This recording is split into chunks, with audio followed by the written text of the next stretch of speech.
Hello दोस्तों, welcome to my YouTube channel. तो अपन पढ़ रहे थे मध्यकालीन भारत का इतिहास, जिसमें आज की क्लास में अपन जानेंगे तुगलक वंश के बारे में। तुगलक वंश में कौन कौन से राजा हुए हैं, कौन से राजा ने क्या परिवर्तन किया, उसके बारे में आज जानकारी प्राप्त करेंगे। सबसे पहले पढ़ेंगे ये कौन थे। ये कुरानी तुर्क थे, तुगलक। इन्होंने 94 वर्षों तक शासन किया। कितने वर्षों तक? 94। 1320 से लेकर जो 1414 तक 94 वर्षों तक शासन किया। ये सल्तनत काल का सर्वाधिक समय था जिसने इतने समय तक शासन किया। पहला शासनकर्ता आता है इसमें गयासुद्दीन तुगलक। कौन आता है? गयासुद्दीन तुगलक, जिसका शासनकाल था 1320 से लेकर जो 1325 ईस्वी तक, यानी कि 5 साल शासन किया इसने। इसका वास्तविक नाम क्या था? गाजी मलिक। गयासुद्दीन का वास्तविक नाम था गाजी मलिक। इसने खिलजी द्वारा किए गए आर्थिक सुधारों को पूर्णतः हटा दिया गया। क्या खिलजी ने जो आर्थिक सुधार किए थे वो पूरे समाप्त कर दिए गए। यद्यपि कुछ आर्थिक सुधार मुबारक खिलजी द्वारा भी हटा दिए गए थे। यह सल्तनत काल का प्रथम सुल्तान था जिसने नहरों का निर्माण कराया। नहरों का निर्माण करवाया। इसने सिंचाई व्यवस्था को दुरुस्त किया। इसने सिंचाई कर को घटाकर 1/10 कर दिया। इसकी राजस्व नीति रस्म ए सियामी मियामी कहलाती है। इसकी राजस्व नीति क्या कहलाती है? रस्म ए मियामी। सूफी संत निजामुद्दीन औलिया के साथ इसका विवाद हो गया था। निजामुद्दीन औलिया ने कहा, हनूज दिल्ली दुरस्त, दिल्ली अभी दूर नहीं है। दिल्ली लौटते वक्त लकड़ी के महल में इसकी मृत्यु हो गई। दिल्ली जा रहे थे एक बार ये, तो इसकी लकड़ी के महल में इसकी मृत्यु हो गई। लकड़ी के महल का निर्माण जोना खां ने करवाया था। किसने करवाया था लकड़ी का महल का निर्माण? जोना खां ने करवाया था। इब्न बतूता के अनुसार यह एक नियोजित षड्यंत्र था। क्या था? एक नियोजित, पहले से प्लानिंग षड्यंत्र था ये। अन्य इतिहासकारों के अनुसार यह एक दुर्घटना थी। अब दूसरा राजा आता है इसमें, मोहम्मद बिन तुगलक, जो कि आपको फोटो में बताया हुआ है। इसने शासन किया था 1325 ईस्वी से जो 1351 ईस्वी तक, जो कि 26 साल शासन किया था इसने। इसका वास्तविक नाम था जोना खां। क्या नाम था? जोना खां। ये सल्तनत काल का सबसे विद्वान शासक था। ये सल्तनत काल का सबसे विद्वान शासक कौन था? मोहम्मद बिन तुगलक। ये कई विषयों का ज्ञाता था, जैसे दर्शन शास्त्र, खगोल शास्त्र, ज्योतिष शास्त्र, इतिहास, सुलेखन आदि। इसने कई भाषाओं का ज्ञान, जैसे तुर्की, अरबी, फारसी, संस्कृत व अन्य स्थानीय क्षेत्रीय भाषाएं आदि के बारे में भी ज्ञान था इसको। इतिहासकारों के अनुसार यह पागल व रक्त पिपासु था। इतिहासकार क्या कहते थे इसे? पागल और रक्त पिपासु शासक। यह प्रयोगधर्मी शासक था। मोहम्मद बिन तुगलक के प्रयोग क्या क्या थे? पहला क्या है? गंगा यमुना दोआब में कर वृद्धि, यानी कि टैक्स को बढ़ा दिया इसने भू राजस्व कर को बढ़ाकर 1/2 आधा किया। लेकिन गंगा यमुना दोआब के किसानों को अकाल का सामना करना पड़ा। कालांतर में इसने किसानों को सोनदर नामक अग्रिम कृषि ऋण प्रदान किया। अग्रिम कृषि ऋण प्रदान किए गए। दूसरा आता है दीवान ए अमीर कोई। यह एक कृषि विभाग था। इसने बंजर भूमि को उपजाऊ भूमि में बदलने का प्रयास किया। प्रतीकात्मक मर्दा, इसने चांदी के सिक्के के स्थान पर तांबे के सिक्के चलाए। चांदी के स्थान पर किसके सिक्के चलाए इसने? तांबे के सिक्के। इसने कुबलाई खां तथा गेताकू खां से प्रभावित होकर यह कार्य किया। किससे प्रभावित होकर कार्य किया? कुबलाई खां तथा गेताकू खां से प्रभावित होकर कार्य किया। यह प्रयोग असफल रहा। असफल होने के क्या क्या कारण थे? एक तो अपूर्ण तैयारी थी। दूसरा, जनता प्रतीकात्मक मुद्रा के महत्व को समझ नहीं पाई। अधिकारियों द्वारा असहयोग, जाली मुद्रा, विदेशी व्यापारियों ने इसे स्वीकार नहीं किया। राजधानी परिवर्तन, देवगिरी को नई राजधानी बनाया तथा उसका नाम दौलता आद रखा। क्या रखा? दौलता आद। किंतु यह प्रयोग असफल रहा। राजधानी परिवर्तन के क्या क्या कारण थे? बरनी, राजधानी सल्तनत के केंद्र में स्थापित की गई, किंतु बरनी का भूगोल का ज्ञान नहीं था।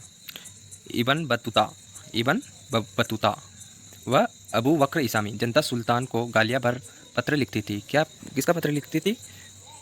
गालियों का भर के पत्र लिखती थी, इसलिए इसे जनता से बदल लिया। अन्य इतिहासकार, तुगलक मंगोल आक्रमणों से बचना चाहता था।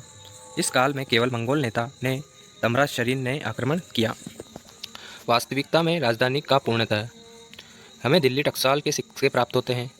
अरब यात्री अब्बासी 2 राजधानियों का उल्लेख करता है। कौन कौन सी राजधानियों का उल्लेख करता है? 2 राजधानियों का उल्लेख करता है। खुरसाना अभियान। कौन सा अभियान? खुरसाना। फारस का शाह और तमराशरीन। तीसरा, मोहम्मद बिन तुगलक ने तमराशरीन व फारस शाह के मध्य मिलकर खुरासान अभियान की योजना बनाई। इसने 3.70 लाख सैनिक भर्ती किया व अग्रिम वेतन भी दिया। कालांतर में यह योजना रद्द हो गई। कराचिल अभियान। कराचिल कहाँ पड़ता है? हिमाचल प्रदेश में। इसने अपनी सैन्य टुकड़ी को कराचिल अभियान पर भेजा, किंतु खराब जलवायु के कारण सभी सैनिक क्या हुए? मारे गए। केवल 3 सैनिक जीवित लौटे। तुगलक ने इनकी हत्या करवा दी। मोहम्मद बिन तुगलक की धार्मिक नीतियाँ क्या क्या थी? मोहम्मद बिन तुगलक अपनी धार्मिक मान्यताओं का दृढ़ता से पालन करता था, जैसे एक दिन में नियमित रूप से पाँच बार नमाज पढ़ना। यह रमज़ान के दौरान रोजे रखता था। यह धार्मिक रूप से सहिष्णु शासक था। यह हिंदू त्योहारों को मानता था। होली इसका पसंदीदा त्यौहार था। इसके काल में इब्न बतूता भारत आया। किसके काल में इब्न बतूता भारत आया? मोहम्मद बिन तुगलक के काल में ये इब्न बतूता भारत आया। सल्तनत काल में सर्वाधिक विद्रोह के समय इसके समय ही हुए। इसके समय सल्तनत का विस्तार सर्वाधिक था। किसके समय सल्तनत का विस्तार सर्वाधिक था? मोहम्मद बिन तुगलक के समय सर्वाधिक विस्तार था। ये मैप में बता रखा है इब्न बतूता। यह मोरक्को का निवासी था। कहाँ का इब्न बतूता कहाँ का निवासी था? मोरक्को का। 1333 ईस्वी में भारत आया। कब आया? 1333 ईस्वी में। मोहम्मद बिन तुगलक ने इसे दिल्ली में काजी पद पर नियुक्त किया। कौन से पद पर नियुक्त किया मोहम्मद बिन तुगलक ने इब्न बतूता को? काजी पद पर। तुगलक ने इसे कुछ दिनों के लिए जेल में डाला था।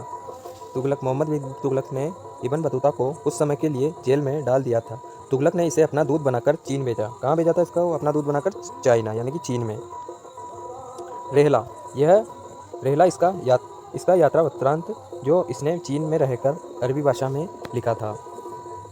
ये चीन से सीधे मोरक्को चला गया।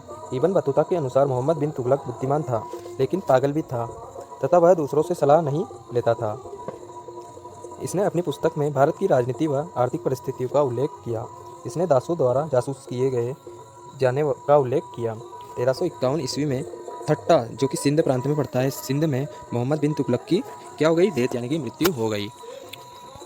अब आता है फिरोज तुगलक, जो कि चित्र में बताया हुआ। इसका शासनकाल है 1351 से जो 88 तक। मोहम्मद बिन तुगलक का कौन था? ये चचेरा भाई था।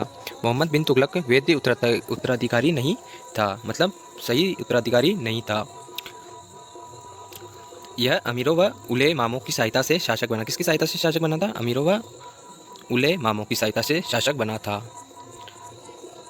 राज्याभिषेक कहाँ हुआ था इसका? राज्याभिषेक ठट्टा, सिंध में। कहाँ पर हुआ था? ठट्टा, सिंध में।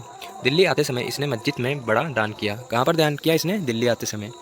इसने अमीरों के पदों को वंशानुगत कर दिया था, जैसे इक्ता व्यवस्था आदि।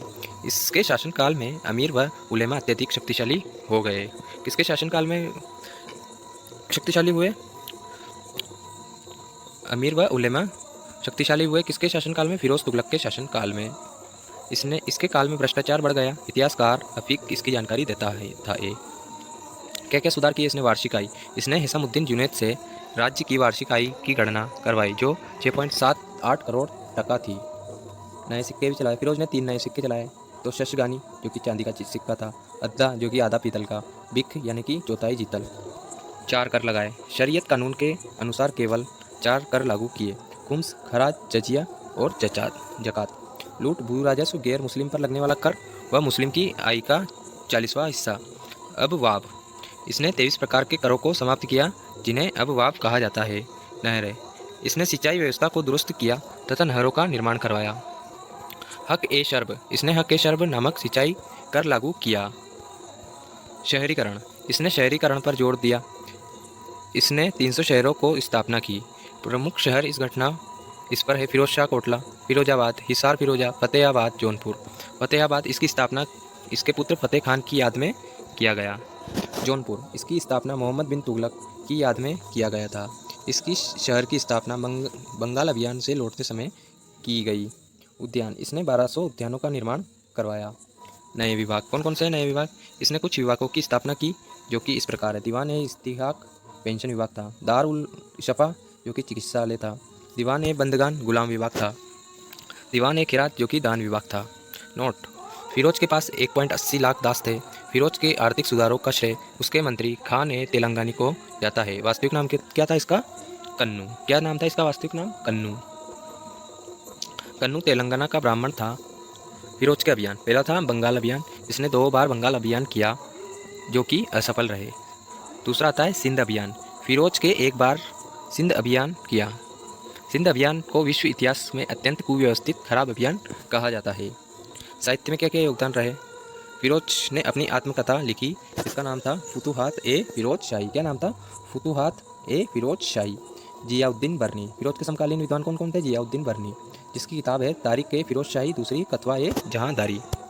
शम्स ए सिराज अफीक, जिसकी पुस्तक थी तारीफ ए फिरोज शाही। और अज्ञात कोई लेखक का पता नहीं है, उसकी बुक है सीरत ए फिरोज शाही, इसमें नहरों की जानकारी मिलती है। फिरोज तुगलक की धार्मिक नीतियाँ। फिरोज की माँ हिंदू थी, इसने पहली बार ब्राह्मणों पर जजिया कर लगाया। बंगाल अभियान से लौटते समय पुरी जगन्नाथ मंदिर को तोड़वाया। इसने कांगड़ा के ज्वाला देवी मंदिर को तोड़वाया। इसने प्राप्त संस्कृत पांडुलिपियों दयालाल ए फिरोज शाही के नामक संस्कृत अनुवाद करवाया। अनुवादक अजीजुद्दीन खान थे। कौन थे? अजीजुद्दीन खान। अब आता है गयासुद्दीन तुगलक द्वितीय। इसके काल में गुलाम अत्यधिक शक्तिशाली हो गए थे। सल्तनत कई भागों में विभाजित हो गई थी। फिर आता है अगला शासक नसीरुद्दीन महमूद तुगलक। इस समय सल्तनत दिल्ली में पालम तक फैला हुआ था। 1398 ईस्वी में तैमूर ने भारत पर आक्रमण किया तथा दिल्ली को लूट लिया। सुल्तान दिल्ली को छोड़कर भाग गया। एक भिखारी दौलत ने तैमूर को लंगड़ा कहा। किसको लंगड़ा कहा? भिखारी ने तैमूर को। तैमूर भारतीय कारीगरों को अपने साथ समरकंद लेकर आया। भारतीय कारीगरों ने समरकंद में तैमूर के मकबरों का निर्माण करवाया। अगली क्लास में पढ़ेंगे अपन सैयद वंश। आज की क्लास यहीं समाप्त होती है।